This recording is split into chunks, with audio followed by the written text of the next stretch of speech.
আপনারা যেটা বলছেন সেগুলো হয় না। ওই যে হিটলারের কথা, রাজধানীর পতন হলে কিছু থাকে না। যারা ঝুটিকা মিছিল করছেন, তারপরে হঠাৎ হঠাৎ করে মিছিল করে জানান দিচ্ছেন আমরা আছি, কিন্তু তাদের নেতারা কোথায়? এর অনেক আজকে তো দেখলাম যে কত মানে 15 না 16 জনকে কোর্টে হাজির করেছেন, আমি ফেসবুকে দেখলাম।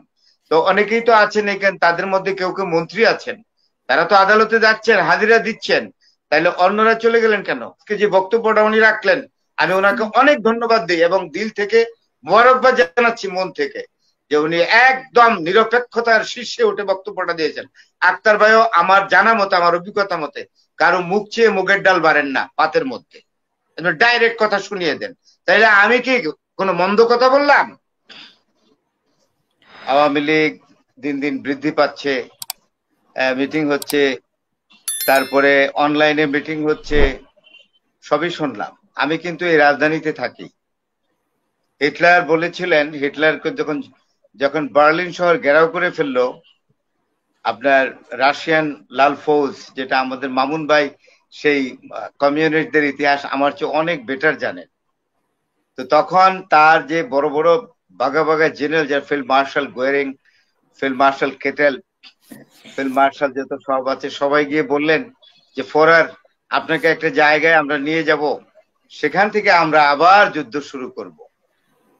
তো হিটলার বলেছিলেন যে কি অবস্থা, বার্লিনের কতটুকু কাছাকাছি এসছে, যে রাশিয়ান ফোর্স কতটুকুন কাছাকাছি আসছে, বার্লিনের দ্বার প্রান্তে এসে গেছে। তখন হিটলার বলছিলেন যে আমি ধরে নিতে পারি যে রাজধানীর পতন হলো, বার্লিনের পতন হয়েছে। শোনো আমার জেনারেলরা, রাজধানীর পতন হলে কিছু থাকে না। তো আমি যেহেতু রাজধানীতে থাকি, আর আমার গাড়িটারিও নাই, আমি একজন নিতান্তই সাধারণ গোছের মানুষ। আমি ঢাকা শহরের ফুটপাত দিয়ে হাঁটি দিনের একটা সময়ে। তো ফুটপাতে যারা হাঁটে, তারা কিন্তু রাজনীতি বলেন বা মানুষের মনোজগৎ বলেন, গ্রাউন্ড লেভেল থেকে বোঝার তাদের ক্ষমতা বেশি থাকে, সুযোগটা বেশি থাকে। আমি তো আর কালো গ্লাস পরা গাড়িতে সাই সাই করে রাস্তা পার হয়ে যাই না।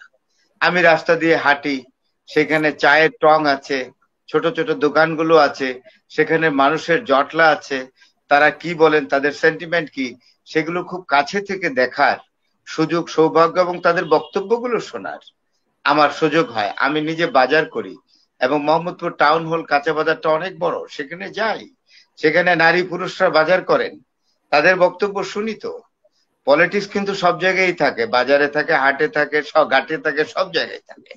তো সুতরাং এই জায়গা থেকে আমি যেটা বলবো, যে আপনারা যেটা বলছেন সেগুলো হয় না। ওই যে হিটলারের কথা, রাজধানীর পতন হলে কিছু থাকে না। যারা ঝুটিকা মিছিল করছেন, তারপরে হঠাৎ হঠাৎ করে মিছিল করে জানান দিচ্ছেন আমরা আছি, কিন্তু তাদের নেতারা কোথায়? আমি একটা প্রশ্ন সোজা করতে চাই, নেতা ছাড়া তো হয় না। আপনি যুদ্ধে নামবেন, কমান্ডিং অফিসার কোথায়? আপনার কমান্ডিং, আমাদের মেজর আক্তার ভাই তো ডিফেন্সের লোক, he has a very unique experience, military experience, এবং বীর মুক্তিযোদ্ধা, ময়দানে থেকে যুদ্ধে লড়েছেন তো, and he was being commanded by his commander in the battlefield. তো সেখানে যারা ঝটিকা মিছিল করতেছে আওয়ামী লীগের লোকজন, তাদের নেতারা কোথায়? তাদের নেতাদের ঠিকানা পাত্তা কাহা? আমি জানতে চাই তাদের পাত্তা কাহা। আমি তো জানি যে তারা বিদেশের মাটিতে আছেন, এবং এখন যে খবর পাই খুব কষ্ট লাগে। বিভিন্ন পত্রপত্রিকা আসে, তারা বিলাসবহুল অবস্থায় আছেন। যখন এই কথাগুলো শুনি, তখন নিজের মাথার মধ্যে হাতুড়ি পিটায় কে যেন। তাহলে কোন হাতুড়ি পিটায় এই আশায় জন্য, ঝটিকা মিছিল করছে, কোন আশায় আবার গ্রেফতারও হচ্ছে শোনেন, নিজেরা? আমি মানুষের তো আসলে কি বলবো, মানুষের আশাও বিচিত্র, পিকুলিয়ার হোপ। আমি তো হুম। বুঝি না, নেতৃত্বহীন যে মানুষগুলো মিছিল করে, তাদের অনেকেই আছে দুবেলা খেতেও পায় না, হুম। তাদের 3 বেলা খাওয়ার সংস্থান নাই, তাদের কোনো বাড়িঘরও সেরকম ভাবে নাই। তো যারা ঝটিকা মিছিল করেন, তাদের তো কোনো নেতা নাই সামনে। তো যারা আওয়ামী লীগের পিকেবল স্টেজে নেতৃত্বে ছিলেন, তারা আজ কোথায়? আমি কষ্ট নিয়ে কথাটা বলছি। তো আমি এই ধরনের ইউটোপিয়া এবং হাইপোথেটিক্যাল বিষয়ে কিন্তু আমি বিশ্বাসী না। আমি অত্যন্ত চরম বাস্তববাদী মানুষ। বললাম না যে ফুটপাতে হাঁটা মানুষ। আমি এলিট শ্রেণীর নই, আমি প্রলেতারিয়েট স্টাডি, আমি সাধারণ মানুষের ভিড়ের মধ্যে জীবনকে দেখি। তো সেখানে যারা জটিকা মিছিল করেন, হঠাৎ হঠাৎ মিছিল করেন, এইগুলোর মূল্য আমার কাছে খুব একটা নাই। তারা, আপনার আমি কাছে তো মনে নেই, করি কিন্তু আক্তার ভাই অনেকে এবং বলছে মামুন যে ভাই আমার সাথে একমত হবেন কিনা। মামলা অনেকে চলছে, তারা ফেস করলেন না কেন মামলা? না, আমার অনেকে কথা তো হলো মামলা বলছে আমার এটা নামে হইতে পারে, হাসিনা পা, দেশি বিদেশি মামলা একটা আমার নামে চক্রান্ত। হতে পারে। আমি কেন রাতের অন্ধকারে বর্ডার অতিক্রম করে চলে যাব? আমি ফেস করব, আমি জেল খাটবো। আওয়ামী লীগের অনেক আজকে তো দেখলাম যে কত মানে 15 না 16 জনকে কোর্টে হাজির করেছেন, আমি ফেসবুকে দেখলাম। তো অনেকেই তো আছেন এখানে, তাদের মধ্যে কেউ কেউ মন্ত্রী আছেন, তারা তো আদালতে যাচ্ছেন, হাজিরা দিচ্ছেন। তাইলে অন্যরা চলে গেলেন কেন?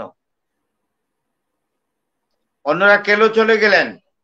এই যে চলে গেলেন, যাদেরকে রেখে গেলেন, এই যে যারা মিছিল করেন, তাদের যাওয়ার কোনো জায়গা নেই। তারা শুধু ছোট ছোট মিছিল করে একটা জানানোর অস্তিত্ব দেয়, আমি আছি রে, আমি আছি। এছাড়া কিন্তু তাদের হাতে ফায়াদ ভাই, কিচ্ছু আমি নাই। আমি একটা প্রশ্ন করতে চাই যে আমি যে রিপোর্টটা দেখেছি, পুরোপুরি 2-3টে রিপোর্ট হয়েছে এর মধ্যে, আপনার মনে হয় যুগান্তরে, আরো কিছু কিছু পত্রিকায়, যে বলেছে যে দেশি বিদেশি একজনের মাস্টার মাস্টার প্ল্যান করা হচ্ছে এই আওয়ামী লীগকে নিয়ে, এবং বিরোধী দলও তাদেরকে করা হবে, এবং এখানে প্রশাসনের সহায়তা আছে বলেই কিন্তু মিছিলগুলো বের হচ্ছে। তো এগুলো কি আপনি একদমই উড়িয়ে দেবেন? আমি কোনো মাস্টার প্ল্যান খুঁজবো না। আর যদি মাস্টার প্ল্যান কেউ করেও থাকে, মাস্টার প্ল্যানের শিকার এইসব লোকজন হচ্ছে কেন? তাদেরকে ধরে নিয়ে যখন কোর্টে চালান দিবে, তাদের পক্ষে যারা মিছিল করছে, তাদের পক্ষে তো মামুন ভাইয়ের মতো দু একজন অ্যাডভোকেট যেতে পারে, যারা মানবিক গুণে গুণান্বিত, যাদের মন দয়ার্দ্র চিত্ত, যাদের চিত্তটা দয়ার্দ্র চিত্ত। তারা হয়তো ভাবতে পারে, হায়রে একটা গরিব মানুষ পড়ে গেছে মিছিলে গিয়ে, আমি না হয় 2টা টাকা কামাইলাম না, তার জন্য একটু কোর্টে হাজিরা দিলাম পয়সা ছাড়া। তো মামুন ভাইয়ের মতো উদার চিত্তের কয়জন অ্যাডভোকেট আছে? আপনি আমাকে বলেন। আমি তো বাস্তব কথা বলবো, অনেকেই আমার কথার সুখী হবেন না, আনন্দিত হবেন না, এগুলোর কোনো মানেই হয় না।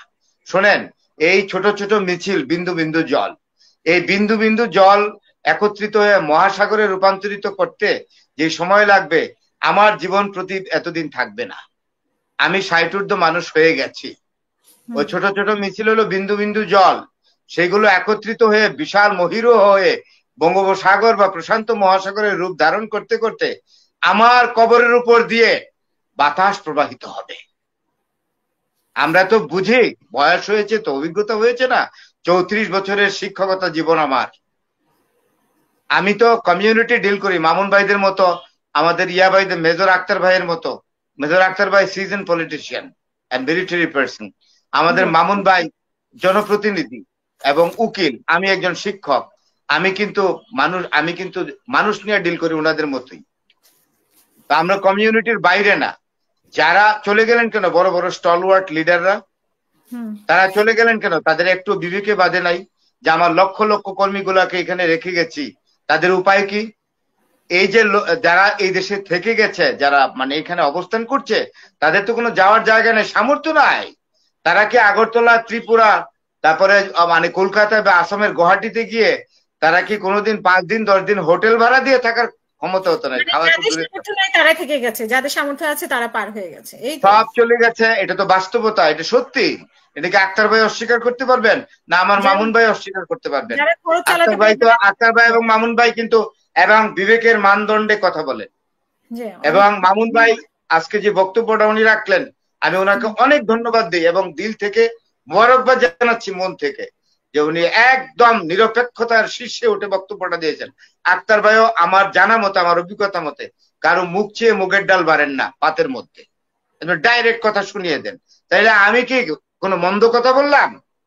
আমি আক্তার ভাইয়ের লিডার মারলাম যে আমার একটা লিডার আছে। আমার তো একটা লিডার আছে, আমি বিপদগ্রস্ত হব না, আমাকে কেউ বিপদে ফেলবে না। কোন দুর্যোগ আসলে আমার সে আক্তার ভাই যদি রাতের অন্ধকারে বর্ডার পার হয়ে চলে যায় অর্থবিত্ত নিয়ে, আমি তখন আকাশের দিকে তাকিয়ে বিলাপ করা ছাড়া আমার কি কোনো উপায় আছে? তো যারা এই ধরনের অতিকথন বলেন, আওয়ামী লীগ ইয়ে হয়ে গেছে, গরম হয়ে গেছে, একত্রিত হয়ে গেছে, বিন্দু থেকে সিন্ধু হয়ে যাবে, আমি বললাম না যে আমি বাস্তববাদী। জীবনের প্রায় বিকেল বেলায় চলে এসছি, তো অভিজ্ঞতা তো হয়েছে বয়সের দিক থেকে হলেও, লেখাপড়া খুব একটা হয়তো ভালো জানি না, কিন্তু জীবনের পরিধি অনুযায়ী একটা অভিজ্ঞতা হয়। সে অভিজ্ঞতার আলোকেই বলছি, আমি এইসব নিয়ে আবেগে আপ্লুত হওয়ার লোক অন্তত আমি ফরহাদ হোসেন নই, আমি না।